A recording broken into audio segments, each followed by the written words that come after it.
I got their monthly special or their weekly special, which was their Philly cheesesteak pizza today. And that thing hit the spot. Peppers, jalapenos, creamy white sauce, mozzarella, shredded beef, delicious.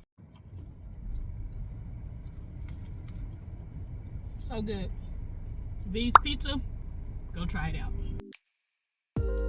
What's happening, y'all? Welcome to week 6 of Intro to Construction. And when we walked into the lab today, we saw this bench, and one of my classmates so kindly responded. So I wanted to take a moment to share my thoughts on bullying and harassment in the workplace. It is never okay to put somebody down for any reason, because of their race, because of their religious perspective, because of their political perspective, because of their appearance, any reason. There's never a reason that you should do this. And if it's happening in a workplace where you are, you should definitely speak up and say something. Now on to the business of this video. We are going to be building that beautiful bookshelf that you just saw and learning how to use a pocket hole jig, which I think this is the Craig pocket hole jig, to put some pocket holes in this bookshelf to do some hidden joinery. So enjoy this video as we finish out the bookshelf that we started in the last episode. If you did not see that one, then go back and check out week 5 of Intro to Construction. After we get this bookshelf pretty much completed, while it's drying, we're gonna go and learn how to do some drywall repair, and we'll be doing a California patch. So enjoy the video and stay tuned to the very end, because I kind of gave you a sneak peek of a project that my classmates and I are going to get into, which is going to be re-skinning a deck. So stay tuned to the end of the video. We're going to actually go and do some market research, I guess you would say. We're going to go to a store where they sell decking materials, and the employee is going to tell us all about what we need to know and really kind of give us some perspective on what we're getting ourselves into. Again, this is only week 6, and we are already confident and excited and inspired enough to want to take on a full-on project, which is reskinning a deck, which is something that we will learn is way more than we thought we were getting into. So enjoy the video, and I'll be back to chat with y'all later on.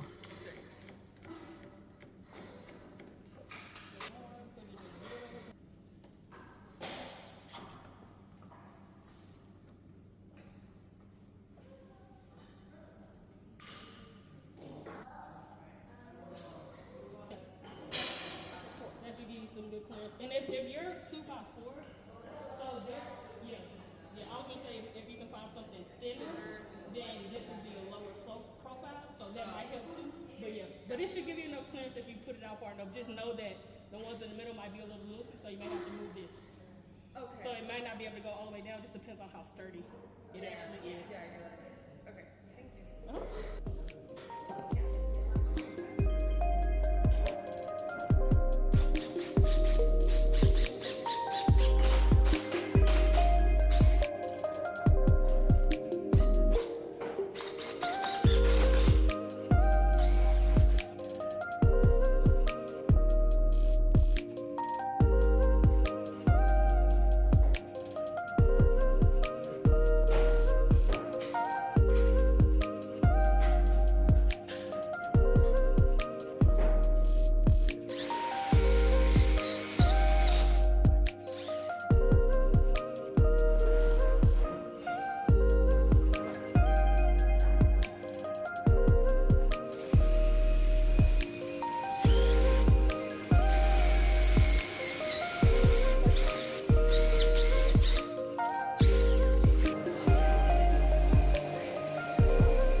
right, now it is time to start this California patch. And I'm not gonna lie, the best part about this whole thing was being able to put a hole in the wall guilt free. So I went ahead and took out some of that aggression, as did many of my classmates. And we kind of thoroughly enjoyed that part of the process. But here I am measuring so that I can go ahead and see what size patch I need. California patch. I mean, that's the one I use. Yeah. Yeah. It just seems simple because when I try to do the other one, so if mine is at 5.5, I need to make my my patch an inch larger. Mm-hmm. So 7.5. Yep. So that way you can get it all the way around. Okay.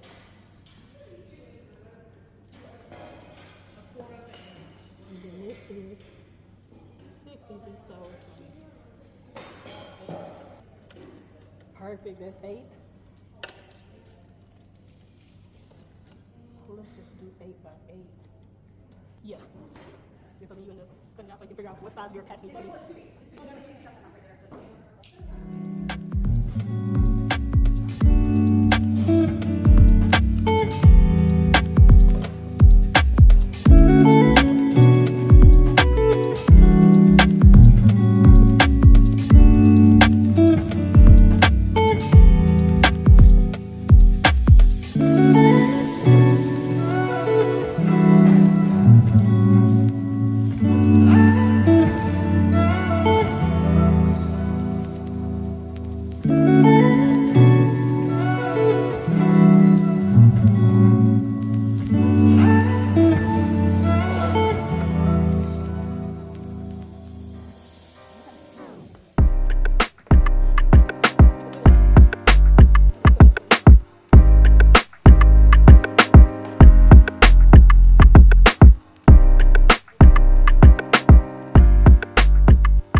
I'm gonna keep this. So I still gotta score it, then I'm gonna peel it off. Right, but you're supposed to be saving the extra paper, so you're supposed to be cutting through on the other side. No, because it's the front side. I found it. So I gotta save this paper. I gotta save this This side is of the that paper. brown paper. Oh no, this is paper. Thank you. You found it, Denise. Where was it? Where was it?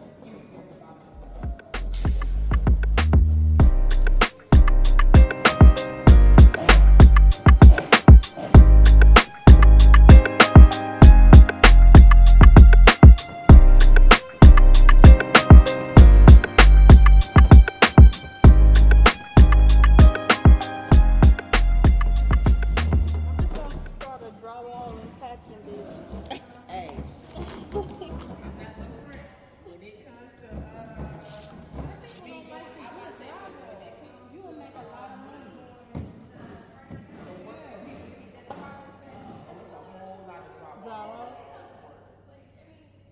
And a lot of people, they need a hand. Everything else, but they don't like to do drywall.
the regular one to do the next part. Oh, you The can use. finishing I'm about to say touches. you could use quick set. Quick set? Because the only thing you Is really it got to do feather is just and yeah. That's a good patch. You ready to hire me? Listen. Is this enough? Yes, it is. Oh, is that the joint compound? Okay, okay.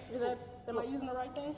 Yeah, you are. It's just, this takes 24 hours to dry. Oh, So- where's the quick set? Yeah, if you can put it back, Yeah, I'll that put way, because the quick set dries in just a few minutes, and this takes 24 hours. Tape on, and then the next 2 layers, I use the joint compound. Quick set. Before attach. Yeah. That's, dang, girl. Yeah. Oh yeah, it fits right in.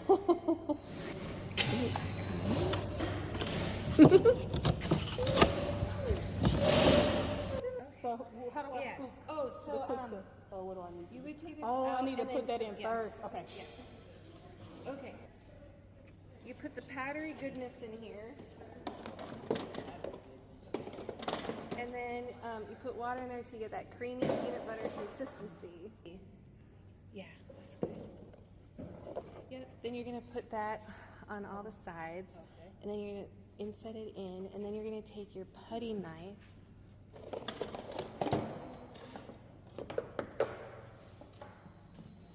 Where did it? Mix with this. Janine has, or that one? Probably this one. This one. Yeah, it's just the right size. Then you're gonna put on these sides, put it in, and then you're gonna kind of start. Once it's in, kind of have it at an angle and going out like that to get it nice and smooth. And then you're going to practice feathering, doing your next coat over it and feathering.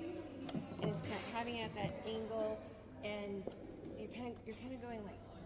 So the way I do it, so I kind of go like I start Kind like of this, and then kind of bring it.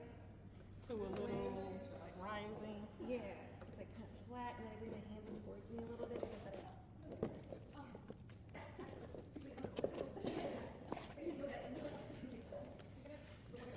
Okay, we're almost peanut buttery. Almost peanut buttery.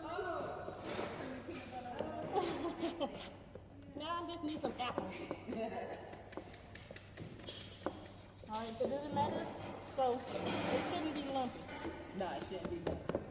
because that means it's still powder in it. Yep, and then that ain't gonna get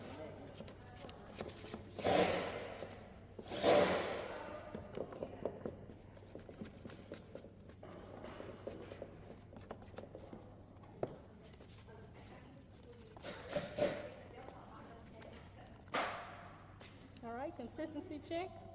That's a nice looking peanut butter.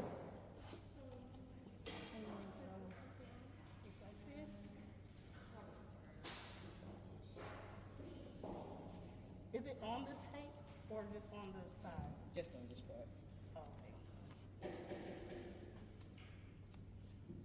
I'm about to say, being right there don't hurt. I'm about to say, being right there don't hurt. Okay.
spread it out.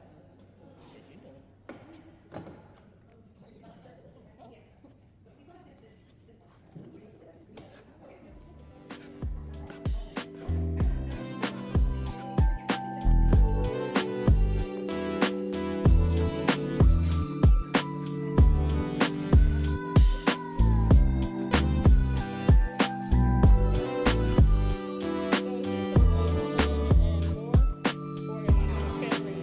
Wait, sand. You're gonna wait for this to dry. Okay. You're gonna sand it down. Then you're we'll gonna add feather more. again. Okay. Cause you don't wanna. So this gonna dry too then. If that's gonna dry, this gonna dry. More than likely. Okay. But it'll be alright. But no, cause what you wanna do, you don't wanna over mud it the first time. Okay. Because then you end up having to do a whole lot more sanding than you want to. Okay. See, like with this right here, you really only got to just sand around that and in the middle. Okay. So then when you come back with that second one, you're just gonna be sanding the outside, and it's gonna look like a good patchwork. All right.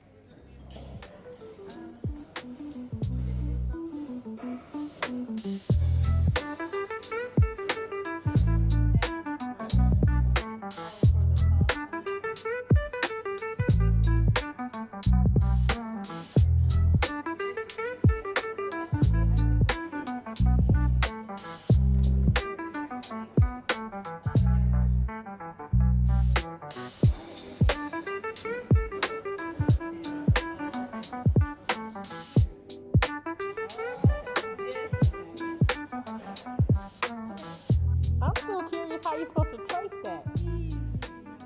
If you're face down, how are we supposed to trace that? Yeah. That's weird. Okay, so 16 and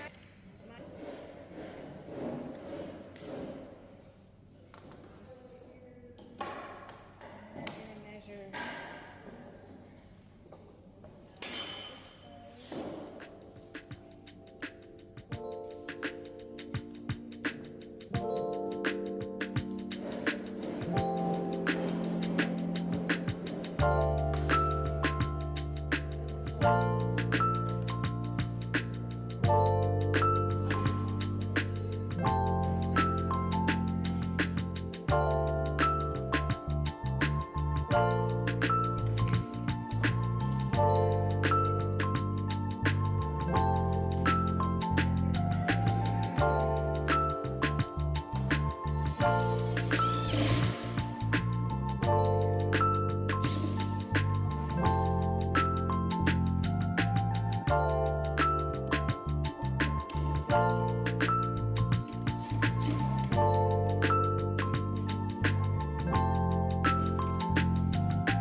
That's it for the bookshelf.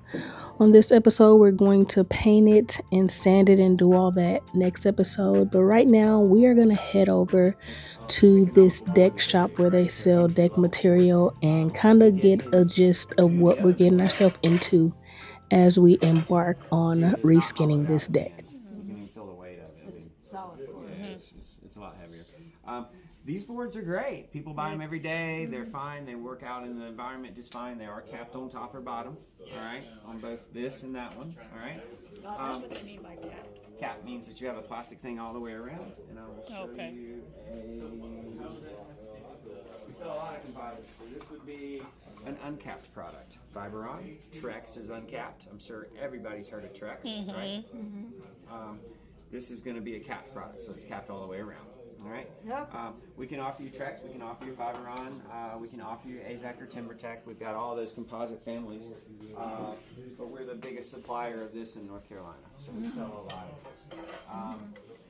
Are you doing railing, or are you just doing the composite boards? The boards and railing. Okay. We're doing So the whole thing. you'll have to start coming up with your vision, right? So Right. the TimberTech rails, this is the type of rail that you have here, right? Some people want a bigger rail at the top. They call it a drink rail, where it's a little bit wider or flat, so they can actually put something down on it.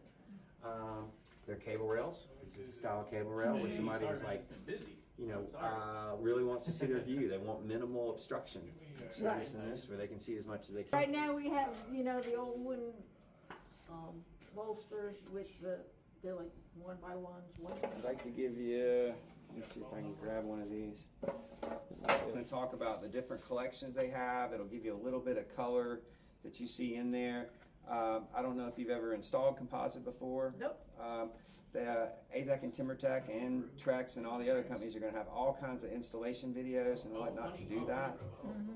But this would be probably more than what you need, but I think that would be helpful. So you mentioned a materials list. So Yes, just in general, everything that we would need to do the. You said it's called a reskin. A reskin. A reskin. Yeah. So what all would we need for that? I would say that you could just walk down and count them. Okay. And then you want to know what the length of that board is, whether it's 12, 16 foot, 20 foot. I don't think you're getting any bigger than that.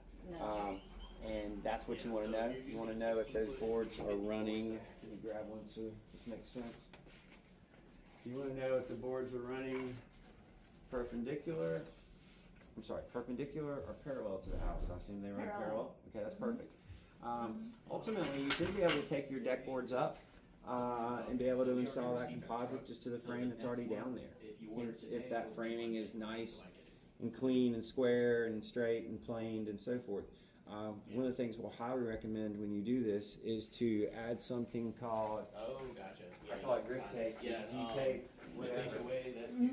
You'll have 2x framing material that could be 2x10s or 8s or 12s or whatnot. Okay. This is a black tape. Yeah, this is a black tape where you put it over the board and you kind of fold it over. It's a little labor intensive, but it will protect those boards forever.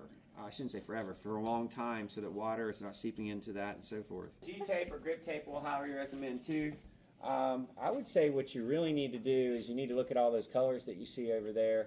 You can go outside too. They're all labeled too. Do know that we're fixing to demo the whole front deck area. We do it every couple of years because colors get discontinued, things change or whatever. So we're just kind of updating. So you'll see that we've done some demo out there, and I don't know, the next 30 days it'll all be going. Updated. It'll probably be updated in the next 45 days, something like that. Yeah, it's going to have all aluminum framing, and then we have lots of vendors involved. So yeah, it's a lot of logistics involved to get it done. You mind teaching a class of 8 people? How to demo that out front? How to cut it? Can we come and I don't know. see So it? what's your timeline for what you're doing? I understand you're in a class. So like by the end of May, Memorial Day, and have a party January, on February, it. March, April, May, June. No, I can't guarantee it'll be done by end of May. Or when is your projected date for the demolition out there?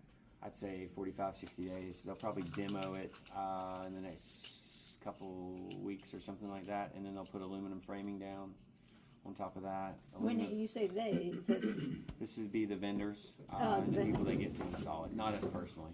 We don't do anything like that. We sell the building materials, we're knowledgeable on it, but we don't do any installs of anything except cabinets. So we sell cabinets and we people sub to do that. What kind of class is this? the nonprofit group is you're called fine. Hope Renovations, and they have a dual mission of training women in the trades and getting them into construction, and whether it be electrical or just general construction. Right.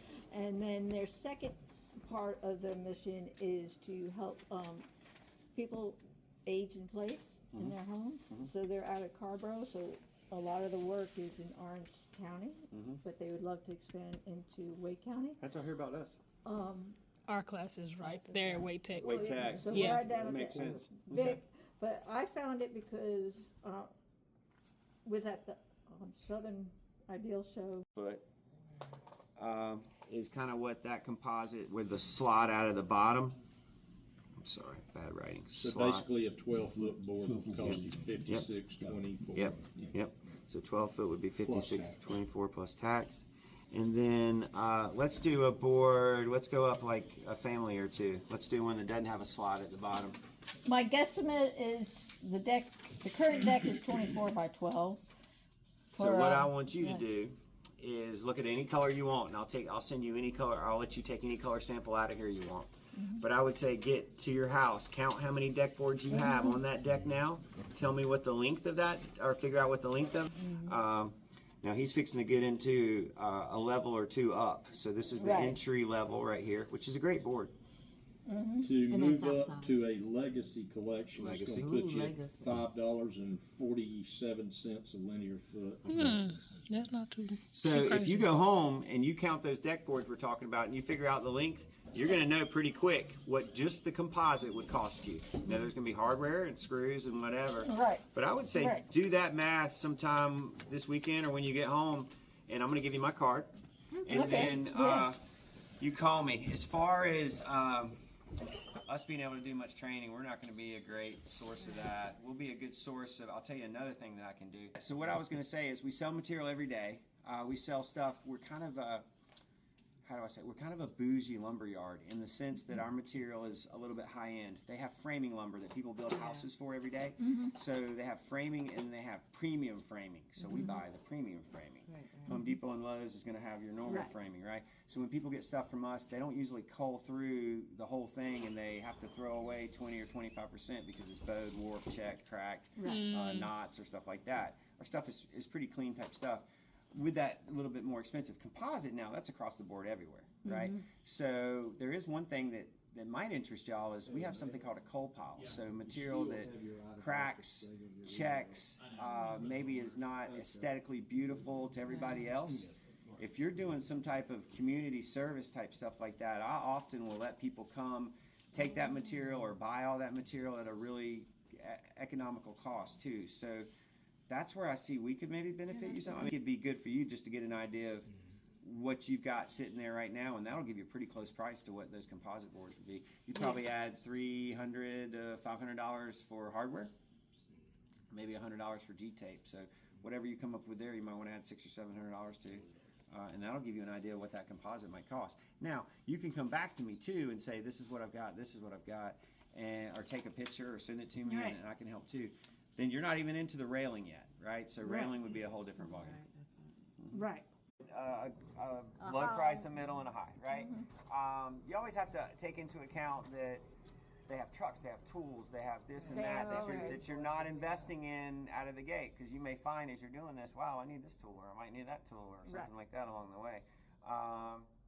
But I would, I'd watch some videos. So it sounds like this is something y'all have to pick some type of project to do for your class, and you probably No. We're just doing this because some of us in the class have projects that we want to do, and so that all of us can continue to get experience. We're going to help one another to build out those projects. Y'all are biting a big piece of the apple off, right? Why not maybe build a set of steps, or maybe We've done a birdhouse. I didn't recommend birdhouse or bookcase, so maybe y'all are ready for steps. So y'all are all super sweet. Any other questions you might have? So, do your vendors offer training to contractors? They're going to direct you right to the videos. It's an online world now. I have people. TimberTech has one of the best websites Insane. you can possibly go to. They've got more YouTube videos on there, and those were not done by TimberTech. 99% of them People were out in the done world. by professional contractors that are licensed. I mean, basically, they're a TimberTech, company. That's what they predominantly install. That's all they use. Y'all spend any time on social media, Instagram, Facebook, anything like that? Yeah. Yeah, we do. There's